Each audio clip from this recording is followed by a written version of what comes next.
ಪ್ಲೇಟಿಗೆ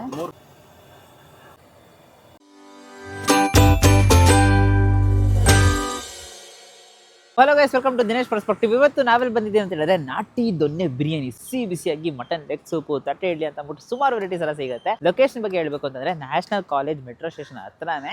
ಸೊ ಇದೊಂದು ಬ್ರಿಡ್ಜ್ ಇರುತ್ತಲ್ಲ, ಬ್ರಿಡ್ಜ್ ಕೆಳಗೆ ಇನ್ನು ಸ್ವಲ್ಪ ಒಂದು 15 ಮಿನಿಟ್ಸ್ ಒಳಗಡೆ ಮಾಡ್ತಾ ಇದ್ದಾರೆ. Indian Oil petrol bunk opposite ಅಲ್ಲೇ ಲೊಕೇಟ್ ಆಗಿದೆ. Exact location Google maps link description ಹಾಕಿರ್ತೀನಿ, ಚೆಕ್ಔಟ್ ಮಾಡಿ. ಈಗ ಬಿಸಿಯಾಗಿ ಮಟನ್ ಲೆಗ್ ಸೂಪು ಪ್ರತಿಯೊಂದು ಟ್ರೈ ಮಾಡೋಣ, ಬನ್ನಿ ಲೆಟ್ಸ್ ಗೋ. ಪ್ಲೇಟಿಗೆ 3 ಪೀಸ್ ಬರುತ್ತೆ.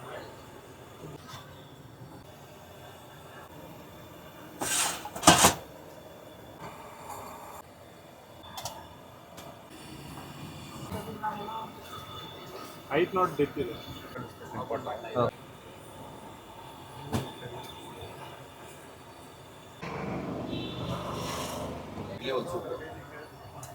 ನಮ್ಮ ಹೆಸರು ಲಿಖಿತ್ ಅಂತ ಸರ್. ನಮ್ಮಲ್ಲಿ ಏನು ಸ್ಪೆಷಲ್ಲು ಅಂದರೆ ಕಾಲ್ ಸೂಪ್ ಸಿಗುತ್ತೆ.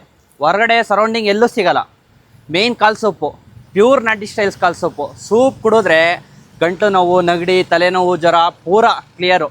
ಕಾಲ್ ಸೂಪ್ ಅಷ್ಟು ಟೇಸ್ಟ್ ಆಗಿರ್ತದೆ. ವಿತ್ ಕಾಲು ಪ್ರೈಸ್ ಬಂದು 120. ಕಾಲು ವಿತ್ ಸೂಪ್ ಕೊಡ್ತೀವಿ. ಅದು ಬಿಟ್ರೆ ಗುಂಟೂರು ಚಿಕನ್ ಸ್ಪೆಷಲ್ಲು, ಸ್ಪೈಸಿ ಸಕ್ಕದಾಗಿರುತ್ತೆ. ಗುಂಟೂರು ಚಿಕನ್ ಜೊತೆ ಇಡ್ಲಿ, ಸಾಫ್ಟ್ ಇಡ್ಲಿ ತಿಂದರೆ ಮಸ್ತಾಗಿರುತ್ತೆ ಸರ್, ಮಸ್ಟ್ ಟ್ರೈ. ಅದು ಬಿಟ್ರೆ ಮಾಮೂಲಿ ಚಿಕನ್ ಬಿರಿಯಾನಿ ಸಿಗುತ್ತೆ. ಚಿಕನ್ ಬಿರಿಯಾನಿ, ಕಾಲ್ ಸೂಪು, ಇಡ್ಲಿ ಇವೆಲ್ಲ ಮಾಮೂಲಿ ಸಿಗುತ್ತೆ ಸರ್. ಮಧ್ಯರಾತ್ರಿ 12ರಿಂದ ಬೆಳಗಿನ ಜಾವ 3 ಗಂಟೆವರೆಗೂ ಇರುತ್ತೆ ಸರ್. ಐಟಮ್ ಎಲ್ಲ ಸಿಗುತ್ತೆ. 3 ಗಂಟೆ ರಾತ್ರಿವರೆಗೂ ಎಲ್ಲ ಐಟಮು ಸಿಗುತ್ತೆ. ಮಸ್ಟ್ ಟ್ರೈ ಹೇಳ್ಬೇಕು ಅಂದರೆ ಮಸ್ಟ್ ಟ್ರೈ. ಮಾರ್ನಿಂಗು ಇಲ್ಲಿ ಸರೌಂಡಿಂಗ್ ಆಲ್ಮೋಸ್ಟ್ ಒಂದು 4-5 ಕಿಲೋಮೀಟರ್ಸ್ ಎಲ್ಲಿ ಇಲ್ಲ. ನಾನ್ ವೆಜ್ ಅಂದರೆ ಸ್ಪೆಷಲಿ ಯಾರು ಮಾಡಲ್ಲ. ಹೆಸರು ಬಂದು ನಾಟಿ ಸ್ಟೈಲ್ ದೊನ್ನೆ biryani, near Indian Oil petrol bunk opposite national college metro station Basavanagudi. ಅವ್ರು ನಮ್ಮ ಭಟ್ರು ಬಂದು ನಮ್ಮ ಚಿಕ್ಕಪ್ಪನೇ, ಬೇರೆಯವ್ರು ಹೊರಗಡೆ ಯಾರು ಕೇಳು ಮಾಡಿಸಲ್ಲ. ಪ್ಯೂರ್ ನಾಟಿ ಭಟ್ರು ಅವರು. ಅವಾಗ ಹೆಚ್ಚು ಕಡಿಮೆ ಅವ್ರು ಒಂದು 30 ವರ್ಷದಿಂದ ಭಟ್ರು. ಫೇಮಸ್ ಕಟಪ್ಪ ಅಂದರೆ ಫೇಮಸ್ಸು. ಕಟಪ್ಪ ಅಂತ ವಿಡಿಯೋ ನೋಡ್ರೆ ಕಟಪ್ಪ ಇವರ ಅಂತ ತಿಳ್ಕೊತಾ ಇರ್ಬೇಕಾರೆ ಆ ರೇಂಜಿಗೆ ಫೇಮಸ್ ಅವರು. ಬಿಸಿ ಲೆಗ್ ಸೂಪು ಫಸ್ಟ್ ಐಟಮೇ ನೋಡೋಕ್ಕೋದ್ರೆ ನೋಡಿ, ಅಪ್ಪ ಹಂಗೆ ಫುಲ್ಲು ಅರ್ಕೆ ಪೆಲ್ಲ ಇಟ್ಕೊಟ್ಟಿದ್ದಾರೆ. ಸಿಕ್ಕಾಪಡೆ ಸಾಫ್ಟ್ ಆಗಿರೋ ಒಂದು ಲೆಗ್ ಪೀಸು. ಎಷ್ಟಿದನ್ನು ಹಂಗೆ ಒಂದು ಬೈಟ್ ಹೋಗ್ಬಿಡೋಣ.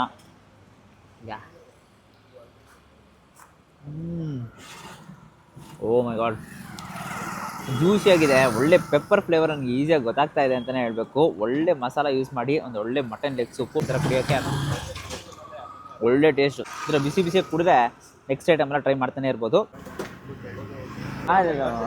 ನೆಕ್ಸ್ಟು ಇಡ್ಲಿ. ಸೊ ತಟ್ಟೆ ಇಡ್ಲಿ ಸಿಕ್ಕಾಪಡೆ ಸಾಫ್ಟ್ ಆಗಿರೋ ಒಂದು ತಟ್ಟೆ ಇಡ್ಲಿ. ಇನ್ಸ್ಟಾಗ್ರಾಮ್ ಟ್ರೈ ಮಾಡ್ತಿರುವಾಗ ಅಪ್ಪ ನೋಡಿ ಏನು ಸ್ಪಾಂಜಿ ಥರ ಇಡ್ಲಿ ಅಂತಂದರೆ ನೋಡಿ, ಜಸ್ಟ್ ಹಿಂಗೆ ತೊಗೊಂಡು ಈ ಗ್ರೇವಿನ ಫುಲ್ಲು ಡಿಪ್ ಒಂಥರ ತಿಕ್ಕು ಕನ್ಸಿಸ್ಟೆನ್ಸಿ ಗ್ರೇವಿ.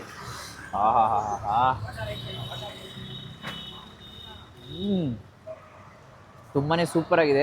ಇಡ್ಲಿ ಕನ್ಸಿಸ್ಟೆನ್ಸಿನೂ ಕೂಡ, ಆ್ಯಂಡ್ ಆಲ್ಸೋ ಆ ಚಿಕನ್, ಆ ಗ್ರೇವಿ, ಆ ತಿಕ್ಕಾಗಿರೋ ಒಂದು ಕನ್ಸಿಸ್ಟೆನ್ಸಿ ಸೂಪರಾಗಿದೆ. ಖಾರವಾಗಿ ಆರಾಮಾಗಿ ತಿನ್ಬೋದು ನೀವು. ಆ್ಯಂಡ್ ಆಲ್ಸೋ ಪೀಸಸ್ ನೋಡ್ತಿದ್ದೀರಾ, ಸಿಕ್ಕಾಪಟ್ಟೆ ನೋಡಿ, ಅಪ್ಪ ಹಿಂಗೆ ಸಾಫ್ಟಾಗಿರೋ ಪೀಸಸ್ಸು.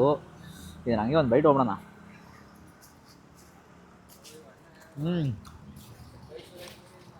ಅಲ್ಟಿಮೇಟ್ಲಿ ಸೀರಿಯಸ್ಲಿ ಒಳ್ಳೆ ಎಕ್ಸ್ಪೀರಿಯನ್ಸ್ಡ್ ಕುಕ್ ಅಂತಲೇ ಹೇಳ್ಬೇಕು. ಸೂಪರಾಗಿದೆ. ಇಡ್ಲಿ ಕಾಂಬಿನೇಷನ್ ಅಂತೂ must try. Idli chicken gravy ಸಕ್ಕತ್ತಾಗಿದೆ. ಫೈನಲಿ ಬಿಸಿ ಬಿರಿಯಾನಿ. ಸೊ ಬಿರಿಯಾನಿ ಅಂತೂ ಬಿಸಿಯಾಗಿದೆ. 2-3 ಪೀಸ್ ಕೊಟ್ಟಿರ್ತಾರೆ. ಸೊ ಪೀಸಸ್ ಒಂದೊಂದು ನೋಡಿದ್ರೆ ಸಿಕ್ಕಾಪಟ್ಟೆ ಸಾಫ್ಟ್ ಆಗಿರೋ ಒಂದು ಪೀಸಸ್ ಅಂತಲೇ ಹೇಳಬೇಕು. ಜ್ಯೂಸಿ ಆದಂಥ ಒಂದು ಪೀಸಸ್ಸು ತಗೊಂಡು ಲೈಟಾಗಿ ಬಿರಿಯಾನಿ ಪೀಸಸಲ್ಲಿ ಇದನ್ನಿಟ್ಟು ಮುಚ್ಚಿ ಒಂದು ಬೈಟ್ ಹೋಗೋಣ. ಆಹಾ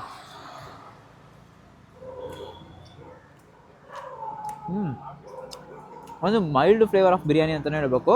ಜಾಸ್ತಿ ಫ್ಲೇವರ್ಸ್ ಎಕ್ಸ್ಪೆಕ್ಟ್ ಮಾಡೋಂಗಿಲ್ಲ. ಆ ಥರ ಮೈಲ್ಡಾಗಿ ಚೆನ್ನಾಗಿದೆ. ಜಾಸ್ತಿ ಮಸಾಲಾಸ್ ಎಕ್ಸ್ಪೆಕ್ಟ್ ಮಾಡೋಂಗಿಲ್ಲ ಅಲ್ಲ. ಸೊ ಅದಕ್ಕೋಸ್ಕರ ಒಂದು ಮೈಲ್ಡಾಗಿ ಕೊಟ್ಟಿದ್ದಾರೆ.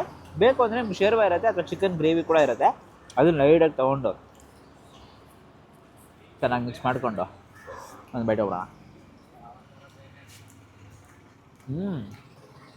ವಾವ್, ಆ್ಯಕ್ಚುಲಿ ಇವಾಗ ಇನ್ನೂ ನೋಡೋಕೋರೆ ಆ ಫ್ಲೇವರ್ಸ್ ಎನ್ಹಾನ್ಸ್ ಮಾಡ್ಕೊಡ್ತಾ ಇದೆ. ಆ್ಯಂಡ್ ಟೇಸ್ಟ್ ನೋಡೋಕ್ರೆ ಶೇರ್ವ ಜೊತೆ ಇನ್ನೂ ಸೂಪರಾಗಿದೆ ಅಂತಲೇ ಹೇಳಬೇಕು. ಎಲ್ಲ ಡೀಟೇಲ್ಸ್ ಎಲ್ಲ ಡಿಸ್ಕ್ರಿಪ್ಷನ್ ಹಾಕಿರ್ತೀನಿ, ಚೆಕ್ಔಟ್ ಮಾಡಿ. ನಮ್ಮ ಚಾನಲ್ನ ಸಬ್ಸ್ಕ್ರೈಬ್ ಮಾಡ್ಕೊಂಡಿದ್ದಾರೆ, ಸಬ್ಸ್ಕ್ರೈಬ್ ಮಾಡಿಕೊಂಡು ಪಕ್ಕದಲ್ಲಿ ಬೆಲ್ಲೈಕನ್ ಪ್ರೆಸ್ ಮಾಡಿಟ್ಟು ಆಲ್ ಐಕನ್ ಸೆಲೆಕ್ಟ್ ಮಾಡಿ. ಅವಾಗೇ ನಾನು ಎಲ್ಲ ವೀಡಿಯೋಸ್ ನಿಮಗೆ ನೋಟಿಫಿಕೇಶನ್ ಬರುತ್ತೆ. ಅಂಟಿಲ್ ದಿನೇಶ್, ಡೂ ವಾಟ್ ಇಲ್ಲ.